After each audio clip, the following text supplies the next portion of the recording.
इदम श्री सद्गुरुवे नमः।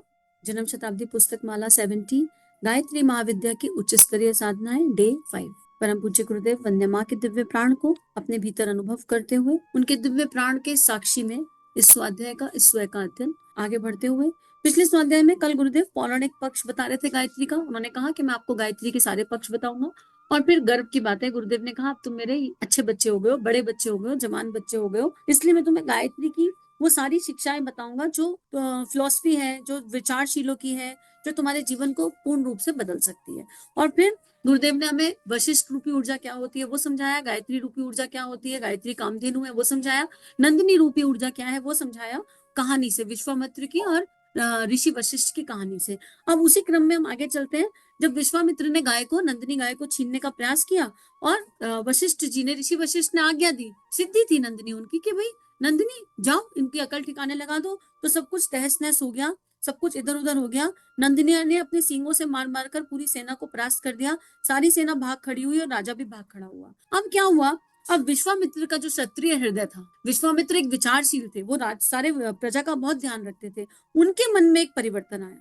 उनके मन में क्या परिवर्तन आया, विश्वामित्र ने इस धारणा पर विचार किया कि क्या गाय इतना धन और वैभव इकट्ठा कर सकती है, एक गाय इतना युद्ध कर सकती है, ये गाय बड़ी जबरदस्त है, इस गाय को प्राप्त करने के लिए हमको प्रयत्न करना चाहिए। गुरु वशिष्ठ ने जिस तरह प्रयत्न किया, बस उसी तरह विश्वामित्र अपना राजपाट घर वालों को देकर जंगल में आ गए। अब उन्हें समझ में आ गया, उनके अंदर एक ट्रांसफॉर्मेशन हो गया, मैं राजा, मेरे पास इतनी बड़ी सेना, मेरे पास सारे समाज का, सारे राष्ट्र का धन वैभव, और मैं एक गाय से हार गया, यानी ये साधारण गाय नहीं है। अब उनको समझ में आया कि नंदिनी को किसी से छीना नहीं जा सकता, नंदिनी एक एनर्जी है, गायत्री रूपी कामधेनु की छाव में गुरु के संरक्षण में बैठकर जो राइट एनर्जी से, जो चेतना की एनर्जी से, कॉन्शियसनेस की एनर्जी से साधना करेगा, उसको अनंत नंदिनियों की प्राप्ति हो जाएगी अपने आप। लेकिन उस नंदिनी की प्राप्ति के बाद भी वो संतुष्ट होगा, वो योगी होगा, भोगी नहीं होगा। जैसे ऋषि वशिष्ठ बिल्कुल छोटे में गुजारा कर रहे हैं, नंदिनी होते हुए भी उन्हें आवश्यकता ही नहीं है। क्यों, ये पहले ही समझा दिया गया, डिजायर के साथ ईश्वर प्राप्त नहीं हो सकते। नंदिनी उसी को मिलेगी जिसके पास कोई डिजायर ही नहीं, जिसके पास कोई इच्छा ही नहीं है। भगवान वहीं पर तो देगा और फिर कहेगा कि अब तुम इसका सही उपयोग करो। तो अब विश्वामित्र को वो तत्व दर्शन समझ में आया और वो तत्व दर्शन उनके अंतःकरण में इतना स्ट्रांग बैठा और नंदिनी की प्राप्ति करने की इच्छा आई। लेकिन उसके लिए त्यागना पड़ता है। जब हमको ईश्वर के सानिध्य में कुछ दैवीय प्राप्त करना होता है तो त्याग लिखना पड़ता है, त्याग की एक कहानी लिखनी पड़ती है, त्यागना पड़ता है सारे सुख को, सारे संसाधनों को, सारी वृत्तियों को। और वही ऋषि विश्वामित्र ने किया। वो ऋषि होने जा रहे हैं, उन्होंने क्या किया, समस्त राजपाट छोड़ दिया, सारा वैभव छोड़ दिया और क्या कहने लगे, अब मुझे नंदिनी की कृपा पानी है, अब मुझे नंदिनी की आवश्यकता है। तो हमें त्यागने के लिए तैयार रहना चाहिए। अगर एक त्यागी ही ईश्वर की प्राप्ति कर सकता है, और जिसने ईश्वर की प्राप्ति कर ली उसके पास कोई इच्छा नहीं है, तो उसको वो त्याग त्याग जैसा लगता नहीं है। उसको उसकी रिक्वायरमेंट जो है अपने आप कम कम कम न्यूनताधिक होती चली जाती है। तो अब वो जंगल में चले गए और फिर उन्होंने क्या कहा, विकम बलम क्षत्रिय बलम ब्रह्मा तेजो बलम बलम, मतलब उन्होंने कहा मेरे पास क्षत्रिय का बल था और मैं कुछ हासिल नहीं कर पाया, मुझे ब्रह्म बल की आवश्यकता है। ब्रह्म बल मतलब गायत्री, भौतिक बल, सांसारिक बल, जिनसे धन भी आता है, श्रम समय भी आता है, रूप भी आता है, बुद्धि बल भी आता है, ये सारे के सारे जिनको हम भौतिक बल कहते हैं, धिक अर्थात छोटे हैं, नगण्य चीज है। ब्रह्म तेजो बलम, बलम अर्थात अगर कोई बल श्रेष्ठ बल है तो वो ब्रह्म बल है, आत्मा का बल है, यही प्राप्त करने योग्य है। जब राजा विश्वामित्र को ये समझ में आया तो हम लोगों को ये समझने में इतना समय क्यों लग रहा है। हम अपना सारा जीवन भौतिक बल की प्राप्ति में भाग रहे हैं। हम अपना सारा जीवन, सारा समय पैसा कमाने की होड़ में भाग रहे हैं। हम पोजीशंस के लिए भाग रहे हैं, ओनरशिप्स के लिए भाग रहे हैं, और इस आपाधापी में हम वो सब कुछ प्राप्त भी कर लेते हैं, लेकिन सुख शांति नहीं मिल पाती, लेकिन वो विचारशीलता नहीं आ पाती, वो ग्रहणशीलता नहीं आ पाती, हमारे अंदर वो सामर्थ्य नहीं आ पाती जो सामर्थ्य ऋषियों के पास है एक सादा जीवन जीकर। परम पूज्य गुरुदेव के पास जो सामर्थ्य है, वो सामर्थ्य उनका शिष्य होते हुए भी हमारे पास नहीं है। क्यों? क्योंकि हमारी इच्छाएं नहीं खत्म हो रही, हम ब्रह्म बल का महत्व नहीं समझ रहे, हम आत्म बल का महत्व नहीं समझ रहे, और उसी महत्व को गुरुदेव हमें समझाने लगे हैं। ब्रह्मबल मतलब ब्रह्म आचरण। ब्रह्म आचरण मतलब हर समय ईश्वर का चिंतन। ईश्वर का चिंतन मतलब ईश्वर कौन? श्रेष्ठ गुणों का समुच्चय, यानी हर समय श्रेष्ठता का चिंतन, हर समय उत्कृष्टता का चिंतन। और जब हम श्रेष्ठता का चिंतन करेंगे, उत्कृष्टता का चिंतन करेंगे, तो निकृष्टता तो अपने आप बहती चली जाएगी ना। जो निम्न सोचती, जो निम्नगामी सोचती, वो अपने आप बहती चली जाएगी, अपने आप रिलीज हो जाएगी, और ऊर्ध्वगामी प्राण हमारा ऊर्ध्वगामी होने लगेगा अपने आप। तो सब कुछ त्याग कर, अब त्यागने की परिभाषा आज की डेट में, कलयुग की डेट में ये नहीं है कि छोड़ो अभी की अभी सुना स्वाध्याय, गुरुजी कह रहे हैं चलो हिमालय पे आ जाओ, नहीं। त्यागने की परिभाषा आज की डेट में राजा जनक वाली है। आपके घर में गाड़ी है, आप उस गाड़ी का अच्छे से इस्तेमाल कीजिए, कौन मना करता है, पर उससे चिपकिए मत कि कल ये गाड़ी नहीं होगी तो हमारा गुजारा नहीं है। आपके घर में गाड़ी है, उस गाड़ी का अच्छे से मेंटेन कीजिए, उसकी देखरेख कीजिए, पर अगर कल गलती से किसी ने स्क्रैच मार दिया तो उसके लिए मन में मन मुटाव मत लाइए, उसे गाली गलौज मत कीजिए। हर चीज जो हमारे पास है वो उपयोग के लिए है। हम भोगी बन गए, हम हर चीज का उपभोग करने लगे हैं। हम चीजों का उपयोग करना सीख जाए तो हमें किसी हिमालय पर जाने की आवश्यकता नहीं है। हम अपने भीतर एक कृतज्ञता का भाव डेवलप कर लें, हम जान लें कि हम आत्मा है, हम चैतन्य हैं, हम चेतन तत्व हैं। ये देह मात्र एक यंत्र है जो हमें उस चेतन तत्व में घुलने मिलने के लिए प्राप्त हुआ है।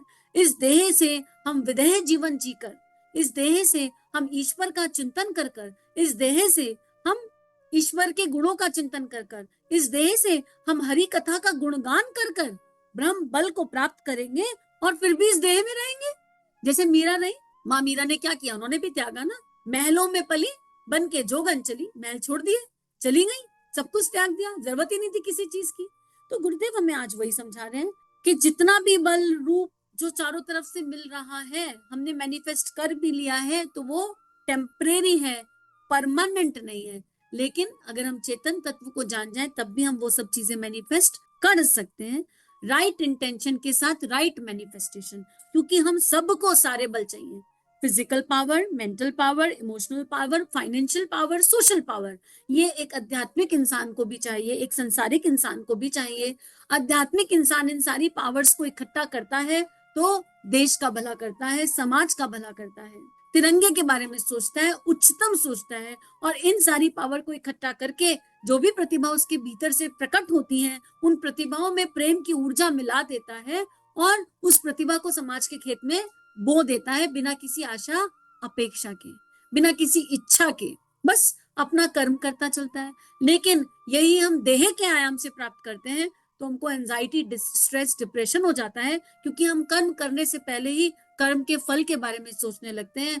हमने ये सब किया, हमने इतनी मेहनत करी, I am the doer, I am the doer, I am the doer. हम कर रहे हैं सब, हमने जब किया, हमने तब किया, हमने अनुष्ठान किया, हमने पैसा कमाया, हमने बिजनेस खोला, हमने फैक्ट्री खोली, हमने पढ़ाई करी, हमने एग्जाम दिया, ये हमने ही खत्म नहीं होता, आई एम द डूअर। लेकिन जब हम चेतना के कॉन्शियसनेस पर जाते हैं तो वी आर एट द समर्पण एनर्जी, हम समर्पण की एनर्जी पर चले जाते हैं। I am not the doer because I am not I am, मैं तो चेतना हूं, मैं ये देह हूं ही नहीं, मैं तो वो चेतन तत्व हूँ, वो प्यारा वाला, वो दिव्य तत्व। यही गुरुदेव कह रहे हैं। ये पौराणिक गाथा यहाँ खत्म हुई, लेकिन जो इसका तत्व दर्शन है वो हमारी आत्मा में उतर गए। पौराणिक कहानी खत्म हुई, लेकिन इसका अर्थ क्या निकला? प्राय पौराणिक कहानियों को लोग इतिहास मान लेते हैं, और यही गलती होती है। गलती तो गलती है, मैं क्या कह सकता हूँ। वास्तव में यह अलंकार होते हैं, ये जो कहानियां होती हैं ये अलंकार होते हैं, ये हमें समझाते हैं क्या, इसके भीतर एक तत्व दर्शन छुपा है। अलंकार की दृष्टियों से ऋषियों ने बड़े महत्वपूर्ण विषयों को समझाने की कोशिश की। सारे 8 ग्रंथ, 18 पुराणों के मैंने भाष्य किए हैं। पुराणों को लोग इतिहास मान बैठते हैं और फिर यह कहते हैं कि पुराणों में गप्पे लिखी हैं। लेकिन बेटे, पंचतंत्र की किताबों में भी गप्पे लिखी रही, जिसमें कौवे से लोमड़ी ने कहा, अरे भाई साहब गाना गा दीजिए। अच्छा तो मैं गाना गा देती हूँ। रोटी का टुकड़ा मुंह से गिरा और लोमड़ी लेकर भाग गई। क्यों साहब, लोमड़ी की बातचीत कौवा सुन सकता है क्या? गुरुदेव ये कह रहे हैं कि इन कहानियों को हम कहानियां ना माने, इन कहानियों के भीतर जो गहन तत्व छुपा है हम उसको जानने का, उसको समझने का प्रयास करें। हमने, गुरुदेव ने लिखा कि मैंने सारे ट्रांसलेशन किए, है ना, गुरुदेव ने किए हैं 18 पुराणों के भाष्य। अब देखो, अगर यही बात वशिष्ठ ऋषि की, विश्वामित्र की, नंदिनी रूपी ऊर्जा की, कामधेनु रूपी ऊर्जा की बात हमको ज्ञान से समझाई जाती तो क्या हमें याद रहती? कहानियां सहजता से याद रह जाती हैं। क्यों? हमारे ब्रेन का पैटर्न वैसा है, हम सबके अंदर एक बालक छुपा है और बालकों को कहानियां बड़ी अच्छे से याद रह जाती हैं, लेकिन वही चीज ज्ञान विज्ञान के आधार पर बताई जाए तो याद नहीं होती। फिर दूसरा, मन को ना रस चाहिए। कहानियों में एक रस डेवलप होता है, एक हार्मोन हमारी बॉडी डेवलप करने लगती है, और उसके माध्यम से कहानियों से जो हार्मोन डेवलप होता है ब्रेन में, वो हमारी मेमोरी पर काम करता है और इसलिए वो याद रह जाती है कहानियां। तो हमको इसलिए कहानियों के माध्यम से शिक्षा देने का विज्ञान ऋषियों ने निकाला, और इसीलिए पुराण हुए। तो गुरुदेव कह रहे हैं कहानी तो आप ये भी सुनते हो, लेकिन क्या कौवा और लोमड़ी बात कर सकते हैं? कौवा काऊ काऊ करता है और लोमड़ी की भाषा तो बोली भी नहीं जा सकती कि क्या करती है। तो लोमड़ी ने क्या गाना गाया, और विचार करके देखो लोमड़ी ने क्या गाना गाया होगा। इसमें बताया बस ये जा रहा है कि लालच मत करो, है ना। लोमड़ी खुश हो गई, अरे कौवा कह रहा है कि मैं गाना अच्छा गा सकती हूँ, चलो मैं कौवे को गाना गा के सुनाती हूँ।